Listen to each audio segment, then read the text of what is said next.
FPL Game Week 35 team selection on the FPL Joe YouTube channel. With just 4 weeks left of the season, now is the time to make the final push towards your target rank or mini league position, or to dig in and protect your lead.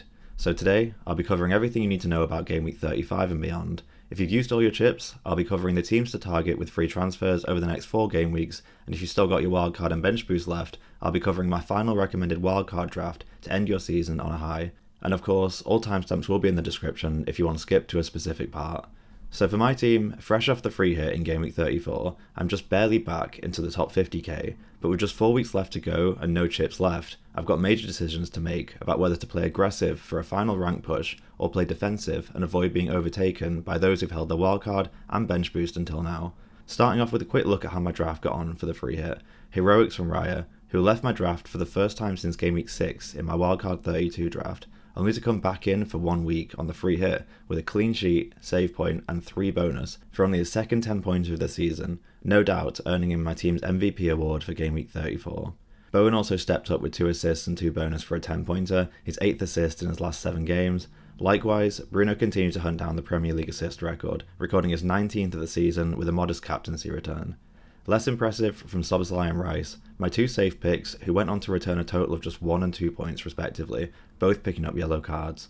And no better from Salah and Solanke, both of whom went off injured before the 60-minute mark for another 2 1-pointers.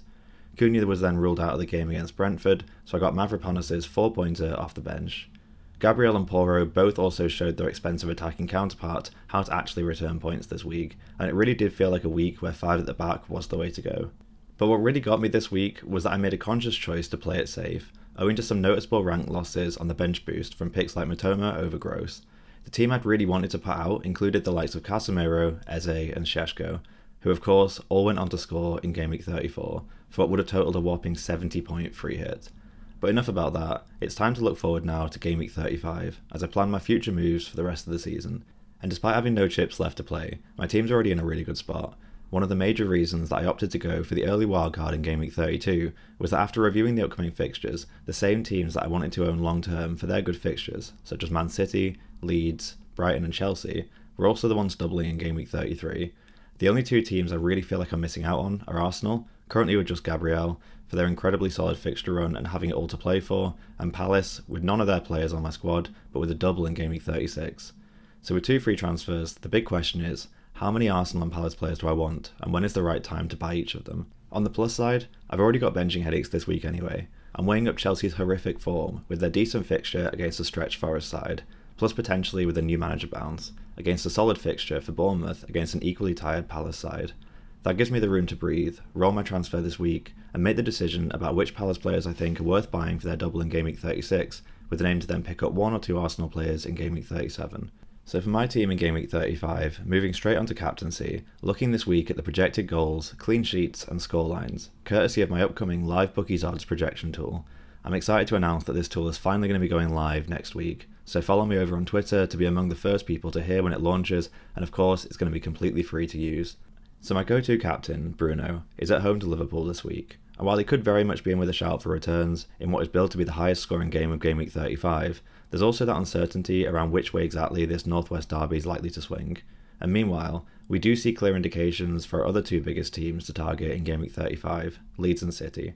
Leeds play at home against an already relegated Burnley side, their best opportunity to pick up points to officially put them clear of the relegation fight. City meanwhile play away at Everton, and it's an Everton side that is very much in the running for a European spot, given they've got some great final fixtures to round out the season. But after all, this is a City side who have clawed their way back onto level points with Arsenal in a title race that could very well go down to goal difference. After a poor 1-0 win over Burnley in Game Week 33, every goal is going to count. And looking at the predicted points, courtesy of FPL Review and Fantasy Football Hub, we see a very similar story. Of course, with this monstrous potential in front of goal at its peak, Haaland leads the projections with Calvert-Lewin and the ever-consistent Bruno roughly tied for 2nd and 3rd. So as it stands, I've got my captaincy armband on Haaland. Pushing for the golden boot, in a season where goals could mean more than ever before, everything points to a Haaland who'll be desperate to receive and convert chances in Game Week 35. My vice-captaincy goes to Calvert-Lewin, a very close second in my eyes and a genuine captaincy shout this weekend, especially if you're in need of a differential. Now for those of you who are on the wildcard in Game Week 35, and if you have got the wildcard left to play, I would strongly recommend that you do play it this week. This is how I'd be lining up. with an aim to also using the bench boost in Game Week 36 if you've got it.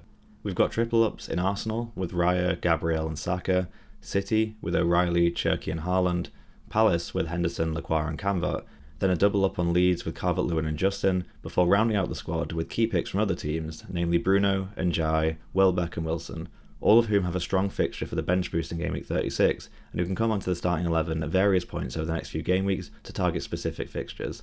The benefit of this draft is that it can also work for lower team values as well, by swapping out Njai to Dewsbury Hall, Lacroix to Richards, or even Saka to Rice. And that's going to wrap up my Game Week 35 team selection. Drop a comment with any final questions that you need answering for your team this week, and I'll respond with my thoughts before the deadline. If you enjoyed the video, dropping a like does wonders to help the algorithm show this video to other FPL managers. And if you want to see more from me, get subscribed to the channel. I only put out 1 or 2 videos maximum per week, summarising all my thoughts, research and analysis into a quick, easily digestible video. I'm pushing to reach 1,000 subscribers by the end of the season, and I really appreciate all the support until then. Thank you very much for watching, and I'll be back again next week for the final double of the season.